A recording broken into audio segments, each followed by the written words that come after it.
In this morning's Business Insight, the shortage of talent is a common cause of frustration and concern for businesses. Business Courier reporters hear it from business leaders in just about every industry how to keep and retain smart, creative, dependable workers. So as we enter the second half of the calendar year, what's the best way to plan ahead and keep and win the talent you need, or prove to an employer that you are the talent they want? Joining us with some insight is Mike Sipple, president of Centennial, which specializes in talent strategy and executive search. Mike is with Business Courier publisher Jamie Smith in the studio. Gentlemen. Thanks, Peg. Mike, thanks for being here today. Thanks for having us. It's been a while since we've had you on set. Glad to have you back. Always a pleasure. So tell me, how bad is this talent war in our region right now? Well, you know, as we discussed, there's less opportunity for more great people, right? So every company is struggling to win the talent that's necessary to win for their business. You know, if you look at the unemployment rates are at a record low, and you start looking at more senior level talent, that number even shrinks even more tremendously. So depending on which levels, plus you have a lot of, you know, our economy's winning. We're winning deals, we're winning businesses here, companies are expanding here. Those companies are all competing for very similar talent pools. Is there, what would you say, a secret sauce out there that companies can use to win this talent? Yeah, so one, it's be intentional. Don't expect others to do it for you. You have to be intentional. So the companies that are winning are typically winning very quietly.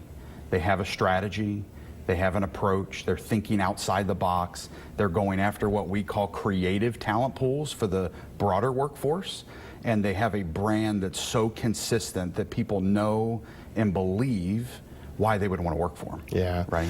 What kind of impact does that challenges are on that brand? I mean, you say the brand is a big thing. Yeah. So we talk about it all the time. It's the phrase talent strategy. A big part of that is your employment brand, is the vision, and that you have a strategy to go after talent, right? So many right now, halfway through the year, it's strategic planning. We're wrapping up, we're midway. You know, where does talent fit into that? Where does your employment brand fit into your marketing strategy for customers? Think of it the same way for internal talent as well as external talent. What's our marketing and sales strategy to get the people necessary to win business? Do you see, I mean, we're mid-year, you know, people are planning for next year already. Do you see companies are doing that? Are they putting that in their strategic plan? Absolutely, yeah. So we work with many that are asking how, and we also see many clients that are doing it well, right? But then, you know, outside of that, there's also companies that are expecting it to just happen, right? And business doesn't just happen. So you have to put the extra effort into it. Well, that old adage, you get what you pay for, is that still holding true, or is that changing? Or? Yeah, so both from an investment of your resources, you get what you pay for, as well as the leaders you hire, right? So the dynamic of the unemployment rate being so low and the market being so competitive is that it's no longer a company's advantage in the talent war, it's the talent's advantage in the talent war, right? So the get what you paid for is certainly, if you're gonna go and hire average, you're gonna get average, right? And you may hire some great talent that are average, but what are you gonna do to get the highest performers to win in your business? Yeah.